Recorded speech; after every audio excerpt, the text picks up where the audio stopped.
Inspiring interviews with today's top landlords. This is the Rental Income Podcast. And now, Dan Lane. My guest on the podcast today is going through a really tough time right now. I think it's a combination of some bad luck and a couple of bad decisions, but things are really going on a bad path. And if she doesn't make some changes and doesn't do something very quickly, she's really in jeopardy to lose her entire rental portfolio. And I really don't want to see that happen. I really think anybody can be successful with rental properties. And I think with a little bit of guidance, we can help turn things around for my guest today. So here's the plan for today's show. We're going to talk to my guest. We're going to find out what's going on, what went wrong, and I'm going to offer some advice on what I would do if I was in her situation. On the second part of the show, we're going to bring on Rich Hudek. You probably remember Rich. Rich has been with us a couple of times in the past. Rich has been a landlord for 30 years. He's been through good times and bad times. And whenever he's hit a rough patch, he's always been able to turn things around and get through it. So I think Rich will bring a whole other level of wisdom to today's show, and he'll be able to offer some really good advice. Due to the sensitive nature of today's show and with my guest being kind of a private person, we decided it was best to keep her anonymous. So we're not going to be putting her name out there today.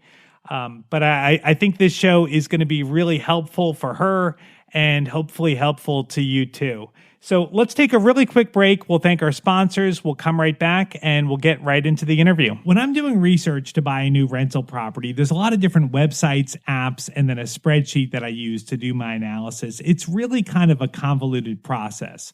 Well, there's a much easier way. There's an app called Ask Rick. That's RIC for Rental Income Calculator.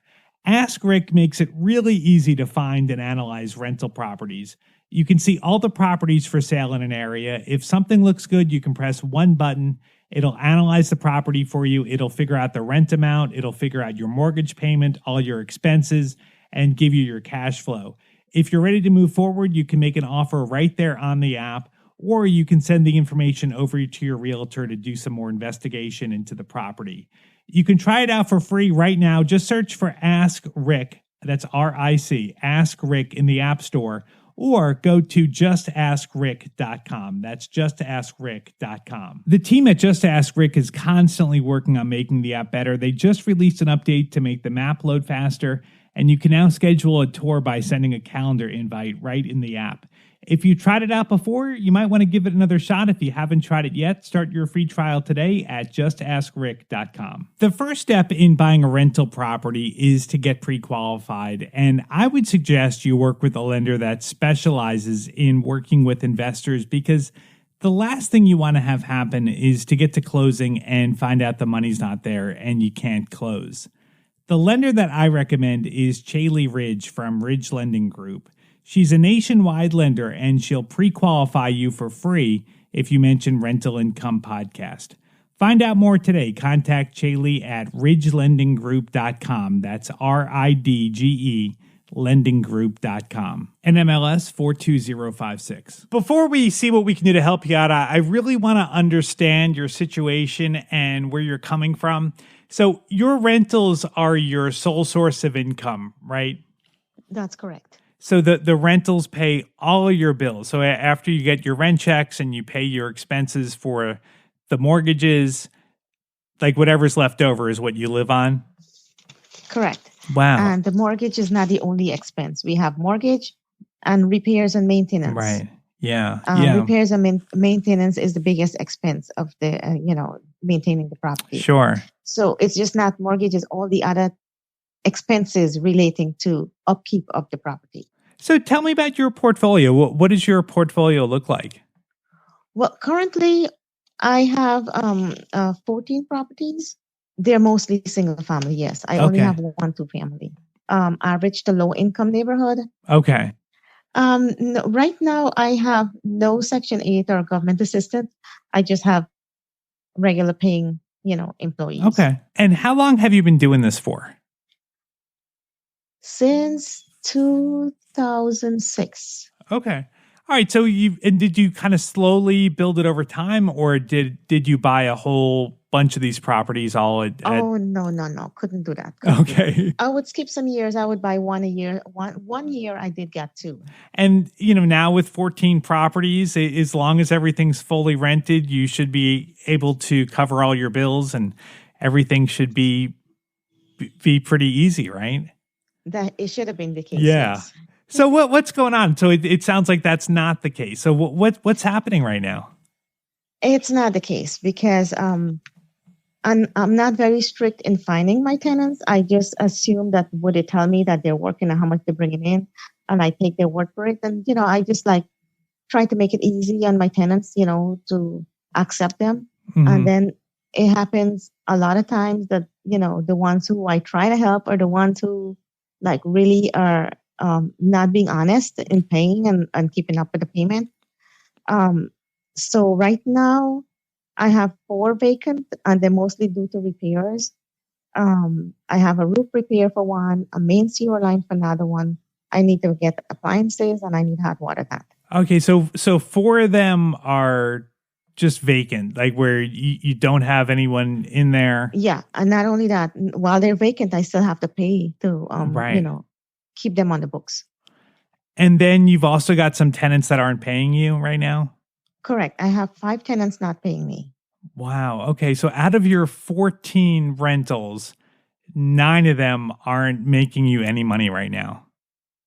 Yep. Exactly. It's more than 50%. Wow. So with the rents that are coming in from the tenants that are paying, is that enough to pay the mortgages? No, absolutely not. Wow. Absolutely not. So you're in a really tight spot because you're relying on the profit to live on. So Exactly. Wow.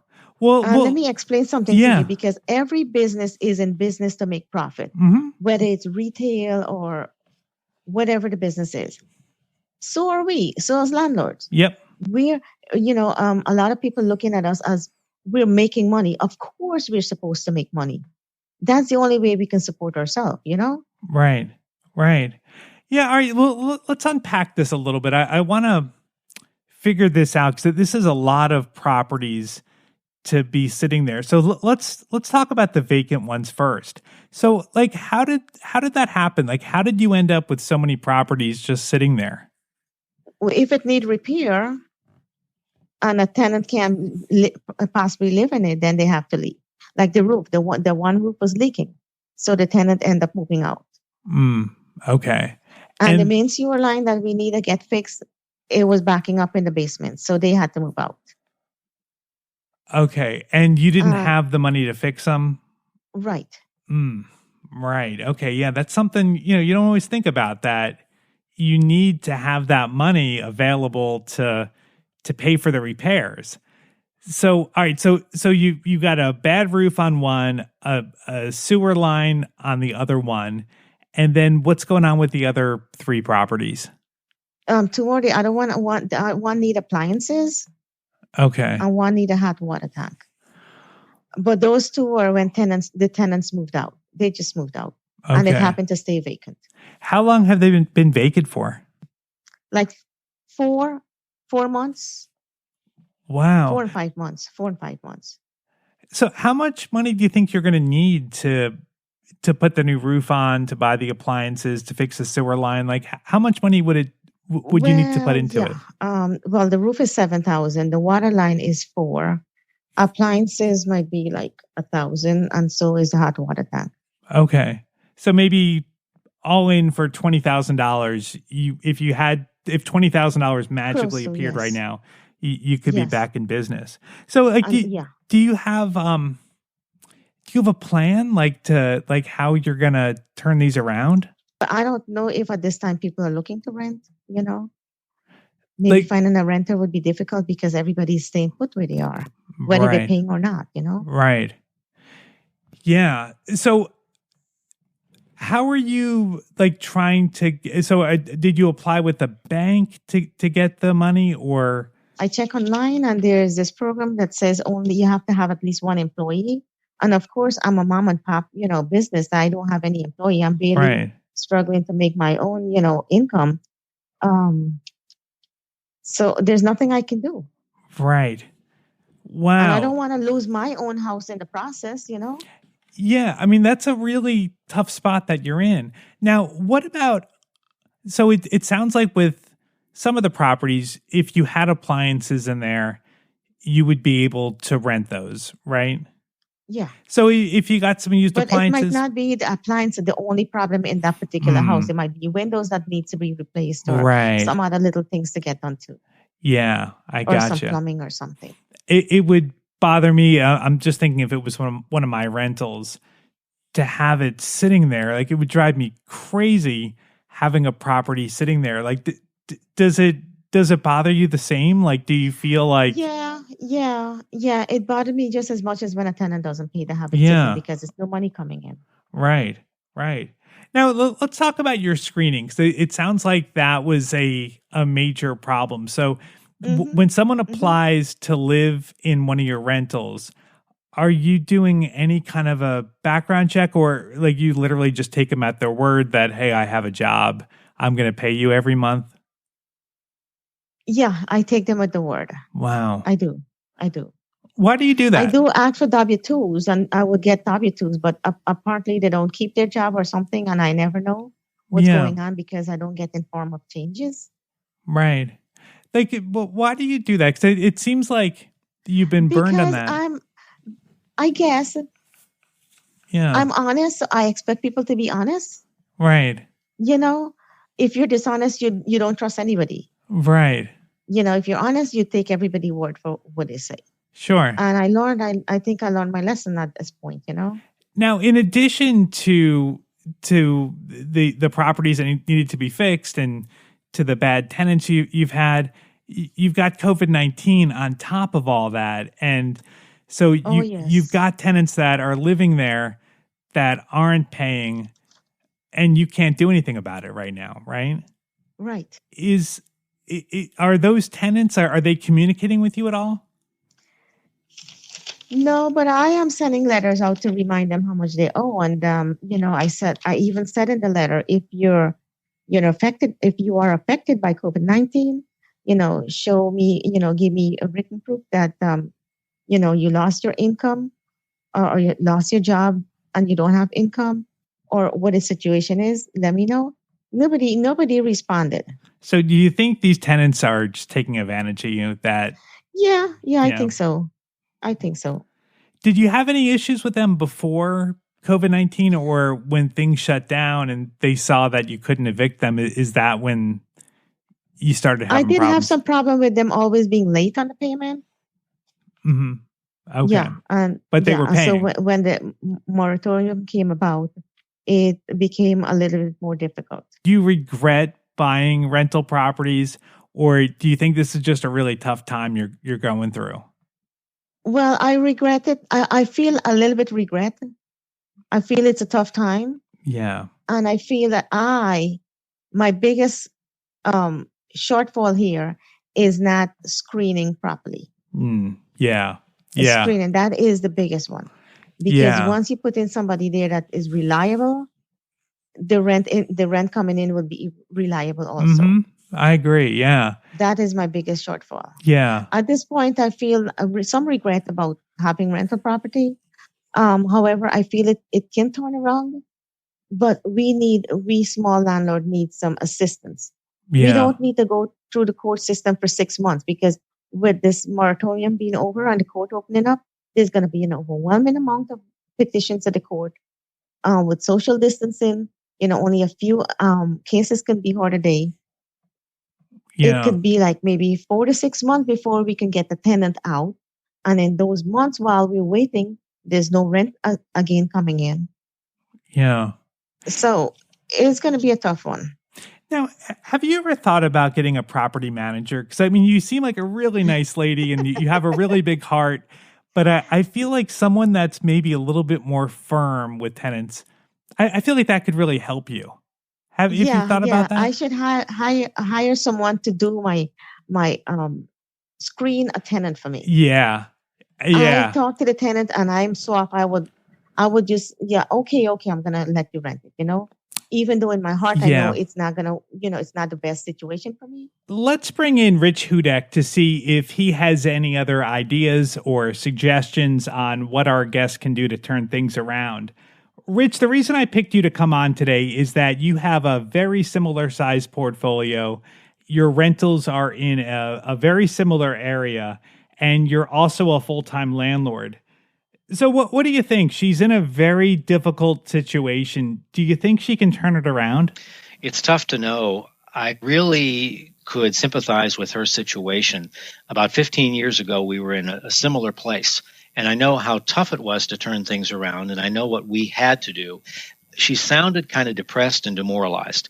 If she can change her attitude a little bit, I hope she can turn things around, but it's going to require an attitude change as well as some core habit changes starting from day one. Yeah. So what kind of stuff do you think she can do? I think a couple of things she should immediately do is do a spreadsheet. Doesn't have to be anything complicated, but she's got to look at all the numbers and see how far away she is from being able to break even or earn some money for herself. She's got to identify how big this problem really is. There's a big difference between being $1,000 short a month versus $10,000 short. Sure. So she's got to come up with an idea of how big this issue is going to be to tackle. And the other thing I think she should do is go to a landlord association or real estate investment club. Start talking to other landlords who are bound to have gone through this experience themselves. There may be people there that know contractors that will work cheap. There may be people there that can recommend a management company for her, at least a tenant screener. There may be partners there or somebody that can offer private money to get her over this hump. But she's got to network with other people who have gone through this before. So it's the spreadsheet and getting in contact with others who can help her. Yeah. Well, what about refi? Do you think trying to maybe get some equity, if she has it, out of some of those properties might be a good idea? Well, she said she had a mortgage and she was buying her properties over many years. So I don't know if she has one mortgage on each property, but I would think she possibly could refinance the property she bought first, if not all the properties, and pull some cash out or at least save some interest. Maybe even talk to her bank and do some type of interest-only payments for a while. But if she can refinance and pull 10 or 20,000 out, which is similar to what we had to do, she could do that and get all these repairs that she was talking about done at one time and start renting it out again. And yeah, she'd have a couple hundred more a month in mortgage costs, but that's the difference between being able to keep her business afloat and not. Right. So I think it's a great time to refinance now. And once she does that spreadsheet, she should go talk to her banker and just be honest. Say, here's the problem I'm having. I want to make sure that these properties stay profitable. I want to stay in this business. I want to keep your collateral in good condition. Help me find a solution. Yeah. Yeah. I know that you've sold properties when you've had properties that just haven't been working out. Do you think that's something that maybe she should look at, maybe selling off one or two of the problem properties? Yeah, we even gave a couple properties away. We realized we weren't going to get the work done. It was tying up psychologically our time and our energy. We just couldn't continue with them. So we just basically gave them away. And I don't know, where she's located or what the value of her properties are. But if she sells one and she has some equity, that could be the difference once again, between being able to keep the business going or not. There's no shame in turning one or two properties loose in order to stay afloat. Yeah. Yeah. Yeah. It really, I think having an emergency fund is so important. I think a lot of people get excited, when you have some cash built up, you want to buy something else, but having an emergency fund is so important. Yes. You really kind of expected her to be a new investor with some of the problems she was having, to be having invested for about 15 years, but to have those problems, it seems like maybe something else has come up recently to cause kind of a change in her business practices. Yeah. But that reserve is something that if you have that many properties, you've got to have that on hand to handle those emergency roof repairs and furnace systems. And you would think with that number of properties, I know you've spoken about this before, when you have more, that nest egg, that buffer should be more easy to come up with. And you should have it there. And if she doesn't have it now and hasn't had it for a while, that's another cause for concern, because she could be just one disaster away from losing everything. Right. Now, what about for the appliances? I know for some of the properties, she's not renting them out because of the appliances. Well, what do you think she can do about that? Or what do you think she should do? I was really surprised when she said that because appliances don't cost a lot. Now, if you don't have any money, you can't afford them, but simply rent the house without the appliances. Knock $100 off the rent and just get that place filled, because even though you'll take a little bit of a hit on the rent, it's nothing compared to not renting it out. So if your rent is $600 a month, rent it for $500 and just don't provide the stove and refrigerator. Wait a few months down the road. If she wants to put them in, she can. Or find something on Facebook or on Craigslist. Get a cheap stove and a cheap fridge. The tenants probably aren't going to really notice the difference if they're decent. And she's got to. That's one thing about doing that spreadsheet, coming up with a bottom line of what she needs to do, the next step she needs to do to get some more rent coming in. It doesn't sound like she's too far off on some of these properties, even the sewer. If that's just a roto-rooter job, get it done and get people in there. If you have a property that you can't rent without $10,000 work, set those aside for now. Possibly sell them, wait on that, but get one or two or three of them rented. And also get those tenants who aren't paying. You've got to start the process of evicting if necessary, or having a conversation. And that was hard for us to do, to go to the tenants who are really behind and raise their rent, or start that dialogue, which can be very stressful. It could mean a little bit of a downhill journey before things turn around for her, but it's not going to get any easier if she waits longer. What do you think about trying to get something out of those tenants? I mean, because having 5 people that aren't paying, that's really bringing her down. Well, what do you think about maybe trying to renegotiate some of those rents, where maybe some of those tenants could maybe pay half the rent, or just to get some income coming in? Sure. I'd find out if the problem was due to the pandemic or something else.